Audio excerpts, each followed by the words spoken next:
you couldn't go there and not think this is good. There was a moment, but it just happens every time I come back. If like you make it big in Ibiza, there's a good chance you're going to be big in Yes, a lot of other places. The other way around, it doesn't work that way. It's all about a fight for attention now, really. You've got what, between 6 and 8 or 9,000 people every night going there. That's it. You got to invite the final boss. Honestly, some of the best I've ever seen on the island. I think there's going to be some big transfers going on. Hi guys, this is the final episode of Loud and Unfiltered inside of Ibiza. And 2025. Yeah, for 2025 anyway.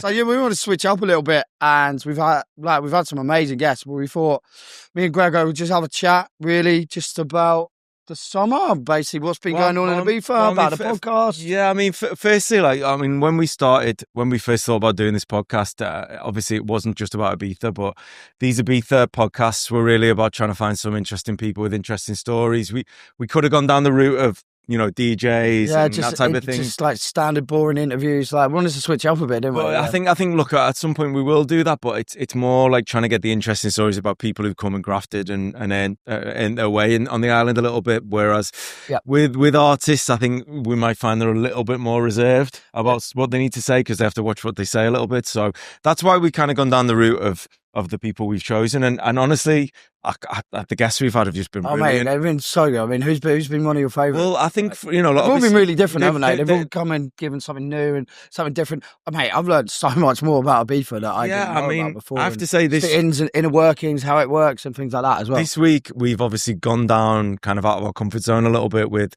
talking to people like, you know, Aoife, who obviously looks after the dances, and really getting into the idea about how you run a festival, logistics with Kerol and bookings and stuff like this. Yeah, and I obviously heard her journey from working at Mambo's and like building her way up and like, and then also fucking the podcast with Nick was just hilarious. Yeah. That was like so good. I mean, obviously he's one of the biggest characters on the island. And then after that, obviously, look, we've got people like McKay and Danny Whittle and who are just, you know, icons on the island. Yeah. So. I mean, Danny Whittle was amazing. You know what I really liked? I really liked Jason Byes as well. Jason was great. He's just from someone coming here in the 90s and just like fucking drawing, doing drawings, and then a resident of Amnesia, and then on to Mambo. It's really crazy. It's incredible, wasn't it? And everyone's really, really honest as well, which I really, really liked. No one really hold anything back. If we asked a question, everyone would answer it. Yeah, I mean, it's crazy as well because obviously we tried to get a little bit of the magic of Ibiza and what the island was about, and through those people, and obviously sat here with Dolph Villa in the background. Look at that view. Amazing Mikasa who looked after us this week, and honestly, it's just like we're trying to capture a little bit of that essence of what the island's about, and I still think there are people coming here who have that feeling and still want to make their journey in the industry and beyond, really. So that's I mean, what's been great, like when we've asked everyone their Ibiza moment, everyone's kind of it's kind of the same for everyone, wasn't it? It's like there was a moment, but it just happens every time I come back. And everyone's just so passionate about working in dance music that. And about Ibiza that they've ended up staying here. So, I mean, the first thing I've got to say before we go on to talking about Ibiza is just I wanted to say thanks to everyone who's listened, everyone who's tuned in, everyone who's downloaded it, everyone who's liked it, everyone who's shared it. It's like we are both absolutely blown away. Amazing. I don't do this for a living at all. I've never presented anything. Grego's done a little bit, but and he's more of a journalistic background, should we say? But yeah, we're absolutely blown away by it and the support. So yeah, just want to say a big thank you, and please keep supporting. Please let us know who you want to come on. We've got loads coming up, which we'll tell you at the end of this podcast. But yeah, just wanted to say a big thank you. So yeah, let's talk about Ibiza from our point of view as well, because we keep asking everyone else. But I mean, I asked you at the start. You've asked me a couple of things. Yeah, why don't we talk about this season then? Like, this season's been. What do you reckon? I mean, look, the big thing, as we discussed with Nick, is the opening of Universe, because what's happened is you've got a club that's just not been open since 2019. All of a sudden it's come back, and you've got between 6 and 8 or 9,000 people every night going there. That's it. And it's like, where were those 8 or 9,000 people going before? Well, has it attracted more people? Yeah, I think it's a bit of both there, isn't look, it? there's definitely some people who will have come because of that, because that's what a club of that nature will do. But obviously, if you look at the pie of the island, and every night there's probably not that many. People would be surprised how many people are out each night. It's probably 20, 25,000. It's not that many people. You know, this isn't a London with 20 million people around the outskirts of the suburbs. It's a small island that at any one time in the summer might have half a million, maybe a million people on it, and most of them aren't going clubbing. So yeah, that's it. I mean, I love Danny Whittle's analogy about the supermarkets. Yeah, I really want to know who Lidl is. Lidl, who would your Lidl be? You really put me on the spot here. I'm gonna say Esperantis. Esperantis. Well, I mean, look, those. I was doing this last night actually. So you got Pacha's, Marks and Spencer's, DC10's and Waitrose, Amnesia's Tesco's, Eden's your Sainsbury's or whatever. I think look, the one. Let's talk about it. Look, what we were talking about Universe. The thing is, those people will come from everywhere else. So if you had 4,000 people at a night at Pacha, you might have 3,800. If you had 500 people at Eden, you might have 300. Chima the same, and the pie is just split, and that's how it works. Yeah. Obviously, the way it works going forward will be that it will settle down a little bit. You know, because everyone wants to go and see the new shiny club. The island's always. I think it's been a positive thing. I think everyone's going to have to step up their game now. I think it's like kind of game on, and like. You can't just rely on your bookings anymore. You've got to be creative marketing. You've got to be creative with your PR. You've got to invite the final boss to come to. So it's all about a fight for attention now, really. But then you got to back that up with quality music, quality DJs, quality production now. It's like you can't really have kind of second-rate stuff, even though there's still these smaller parties as well, which you can go to beach clubs, or you can go to Akasha, or you can go to Pikes or Chimwas. Well, like with those big super clubs, you've got to kind of kind of deliver everything now in order to compete. That's where Premier League, get it almost. Yeah, a little bit. That's where when you come to it, you know, and if you want to really get into the details, somewhere like Amnesia, obviously they had a difficult year, mainly because they lost 4 or 5 of their big events from last year. Elro, Jimmy Jones, and Capriati left. And you know, so that's I think there was another one, but that they lost 3 of their biggest nights. And normally, if you lose one, like again, football analogy, you lose your top striker, you replace him, but if you lose your front 3, and it's kind of relegation. Yeah, so relegation form. But so I think that the way forward for them is obviously they've got to then regenerate and renew and resurrect the whole thing. For me, it's still the best dance floor on the island. Just that terrace, you can't beat that. It's like I've had some of the best time of my life in there.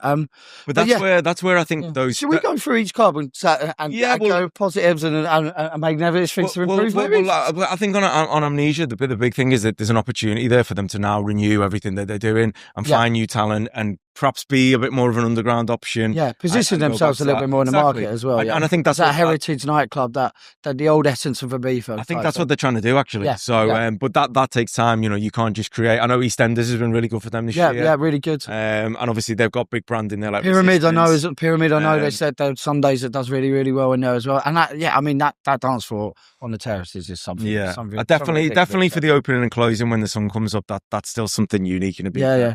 So I mean, I'm gonna have to ask about Pacha. Obviously, I work for Pacha, so I'm obviously going to be biased and say they've had a really good season. But I'm going to kind of let you speak a lot more. Pacha have had a good year. No, again, everything I've seen has been absolutely positive. They've obviously been under mega pressure from, you know, everyone on the island in terms of, I think, you know, Universe probably tried quite hard to poach some of their bigger artists. Yeah. And the fact that those artists then stayed is a big they were very loyal, like Solomon and Marco, and they're the nights that have absolutely I mean, I have to say, you know, look, I've lived and worked in Ibiza for a long time, and although it's not 100% my style of music, the lineups at Marco Carola's night were just honestly some of the best I've ever seen on the island. You have the Don on the island. Marco's there with another big guest, and often another one behind him, and you know that's why those nights are just really smashing. And he himself, and even to do Destino as well. Yeah, so having 2 residents on the island is just ridiculous, and every single one sold out. He himself has been playing Destino. He'd be playing on a Wednesday at Paradise, Destino on a Thursday, Pacha on a Friday, and every night's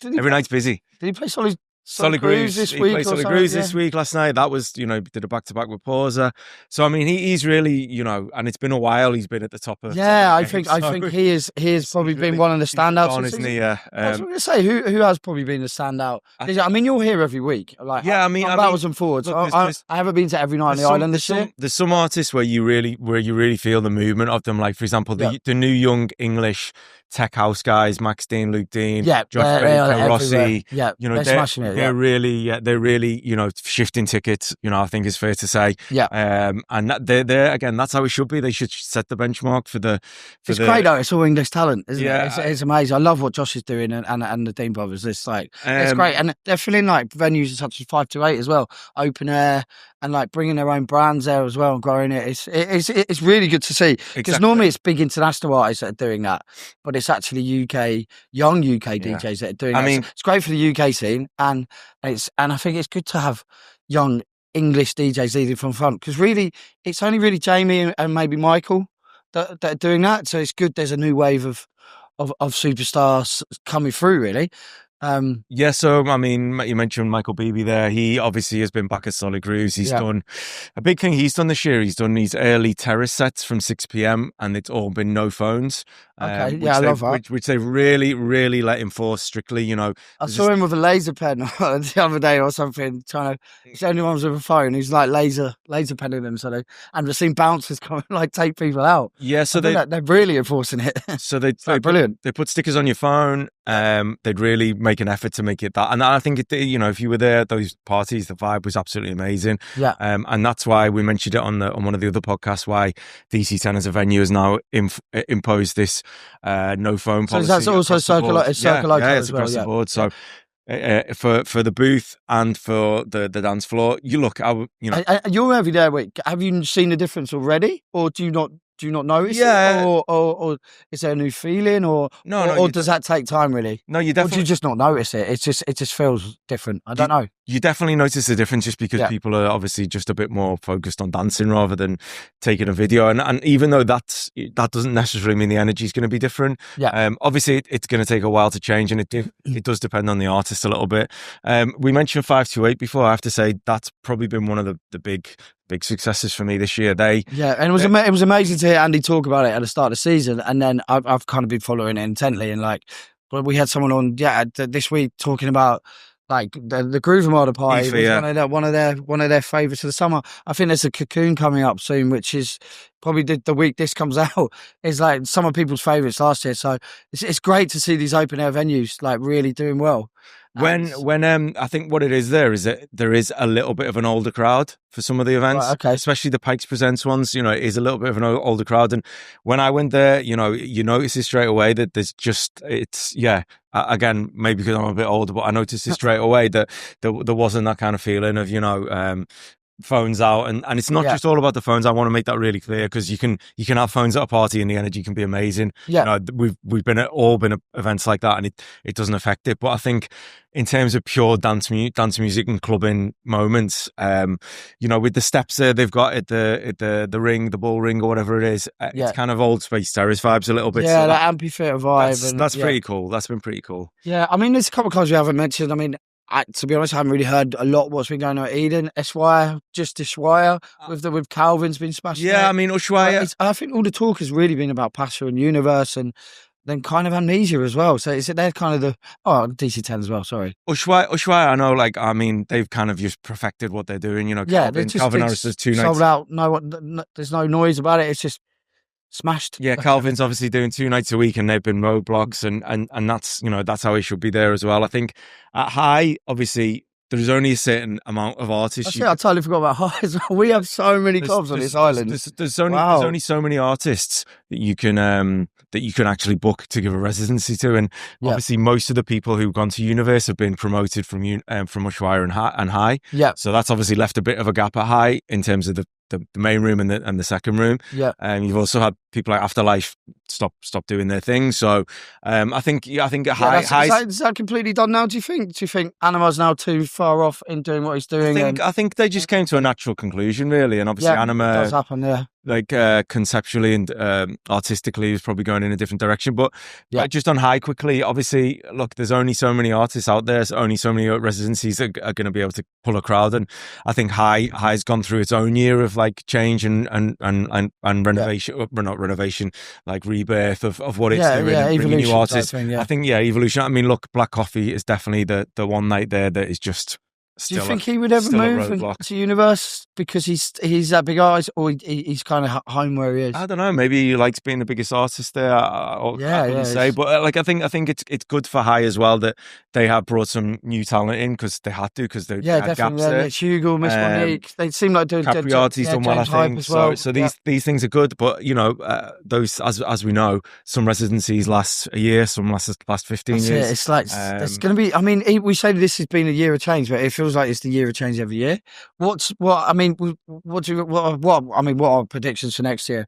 Who's going where? I think there's going to be some big transfers going on. I don't know, honestly, I don't really want to say. It's a little bit too early to say. I mean, the only other thing I wanted to mention, some moves. The only other thing I wanted to mention was just like some of those smaller venues you talked about. You know, Chima, we had Danny on. Yeah. Obviously, they're doing their thing in a very distinct way. And look, they've got a great sound system there. The visuals in the club are good. They've got their identity a little bit better this year, I think, especially with parties like Saga. And I know the Fridays with Francis Mercier and stuff like this, that Afro sound kind of works. It's popular. Akasha obviously has had these amazing parties with Sven, and it is a completely different vibe there because it's out of the way and it's off the beaten track. So much choice for people, no matter where you are on like your clubbing journey. If you're an 18-year-old coming in for the first time, if you're a 43-year-old, 44-year-old, still in Ibiza, still wanting to go out every week, or you're just a 40 to 50-year-old wanting to come out and relive some of those old moments, there's something for everyone, isn't there? Which is nowhere like that anywhere in the world. Well, I mean, it's the Champions League of clubbing. It's like, you know, look, that's it, isn't it? The big artists, you know, they could sell out a show in Berlin or Amsterdam to 20,000 people, but they don't have, I don't know, David Guetta, Eric Prydz, whoever else playing on the same night down the road on that night. It's them on their own, and they're not in a city with 10 million people or 5 million people. It's a small island with a limited amount of clubbers. But again, that's, as we've talked about, that's where the magic of Ibiza is, that it really is a kind of a testing ground to see if you can earn your stripes. And that's it. I think that's it. As I think Danny actually said. I mean, I like it that we're referencing a lot of what's been said on the podcast. We was sort of coming back to what Danny said about if an artist plays here, it's like going on a mini world tour. I love that, what he said, where you've got 20 Germans here, you've got 100 English there, you've got 15 Swiss there, or some Australians on the dance floor, or Americans. It's like, you like playing in front of a global crowd, which then generates you more fans, and then you're going to grow up and kind of get booked worldwide. It's like, I really love that way what he spoke about. It's interesting because obviously as he's right, if like you make it big in Ibiza, there's a good chance you're going to be big in a lot of other places. The other way around, it doesn't work that way. You know, we've seen there's a lot of things like, you know, it's a lot of sounds, a lot of artists who that doesn't don't work here. You know, like they might be able to sell out an arena in London. You know, people like Bicep, you know, who do okay in Ibiza. You know, if they did a show in London, it would be sold out in minutes. In Ibiza, it's just there's a smaller audience, and this isn't about same with like maybe hard techno a little bit as well. A little bit, yeah. I mean, that audience is still very niche. It's still yet to get 1,000, 2,000 people. Do you know what I mean? I mean, the best example is Amelie Lenz. You know, in Belgium, she'll sell out 60,000 tickets for a show. Easily. Yeah. You know, she had a residency at DC10, which is okay, but you know that sound still got a little way to go before it's really, really mainstream. And even that sound is changing now into the bouncy stuff and crossing over. But I was going to ask you, like, obviously we spoke a lot about how it's all very, very DJ led now, and there isn't too many brands. Do you think that's how it's going to continue to go, or the brands leading it and making these brands like Joshwa Capriati, Metamorphosis, or David Guetta's launched his new brand Galactica, is it, or something? And well, I think there's two. Like they constantly changing. Do you think it's going to be El Ro? I would say is the only really big brand that I can think of. And I mean Circo Loco, sorry, but that has that power of an artist type thing. There's two parts to it. Obviously, out and out promoter led parties are kind of few and far between. You know, Alro, you mentioned one there. There was like, we talked about Appetite doing stuff at Chimois, you know, on a smaller scale. Circo Loco, obviously. Excuse me. But as Solid Grooves, is that it? Yeah, again, as well. As the evolution goes with these things, it's like, you know, then those artists want to create brands around themselves. You know, that then become almost a promoter-led brand, so that rather than it just being the club doing it, those guys will come in and do their own thing and have a team around them and make it work, and then they'll want to take that internationally. So I think, look, there's an evolution to it where it's never going to be quite the same as it was. But that's kind of almost an economics thing rather than anything else, because you know the clubs just don't want to pay a promoter the money when they can play it direct to the artist. Yeah. The artist gets everything. Just to kind of sum up just a little bit more, well, like you've been here every week. What sounds like, no wonder you look so tired, because it sounds like you've been out every night of the week. Been working hard, mate. Working hard, I know. What's been your favourite night on the island? You can't say anything I'm working at. Do you know what? I'm gonna say the ones at 5 to 8 was good. I really did enjoy that. It was Pikes present, just because again it was just easy. It was just easy and natural. It was kind of an old school vibe, really, is the way only way I can describe it. And I think a lot of the parties there have been like that. So definitely thumbs up for that one. Again, not necessarily this is the thing, even though it's not my favorite type of music or like my favorite crowd, like Carola's events have just been absolutely dynamite, and the same with Paradise at Universe has been good as well. So you know, those, I haven't managed to make that. It's like, I think, look, afterwards, you know, I remember going to see David Guetta at Pacha, and obviously, you know, he was playing pop music, his own songs. It's not really for me, but the energy in the room was incredible. You couldn't go there and not think this is good. You might not like the music, but you couldn't go there. You couldn't go there and say this is shit. It wasn't shit. It was everyone there was having the fucking best time of their life. They were enjoying it. The energy in the room was absolutely amazing. Yeah, you might not like that music, but you can't say that's bad. It's just not for you. Yeah, it's just I think that's fair. It's like what's it, music snobbery a little bit. Yeah, that's what people have. You got to respect people who bring a party to different audiences. I always say to these people, look, if it wasn't good, 10,000 people wouldn't be buying tickets to go and see it. Yeah, and someone's going to turn around and say, but it's a million people go and see Ed Sheeran every week or whatever. But like honestly, he's good. Yeah, honestly, it's like if someone likes a different type of music than you, so what? Let them go and do it. You know, it's the same time when people say, "Oh, I've seen that DJ play 5 times and he always plays a bad set." Well, have you ever thought about not going to see that DJ anymore because maybe you don't like him? You know, it's like maybe it's not him playing a bad set. Maybe that's his set and you just don't like it. Yeah, maybe it is. But I think those, you know, we talked about it before. Most artists, even the underground minimal kind of hard techno, all these niche bounce, they all want to play in Ibiza. They all want to be represented here somehow. It might not be the biggest market for them, but it's definitely a big stepping stone for them to come to the island and be part of it. I just want to touch on the word Ibiza, because we've seen this phenomenon just come out of nowhere. The Ibiza final boss. He is everywhere. I'm getting people from America ringing me and going, who is this guy? He was in Vegas last week with Fisher. He's just blown up out of nowhere, mainly through a lot of the viral pages we're kind of involved in as well. But one video and he's gone viral. I love it. I think it's brilliant. I think it's fun. I think it's what Ibiza is all about. It's just brought some fun back, and I love the fact DJs are all getting photoed with him because it's fun.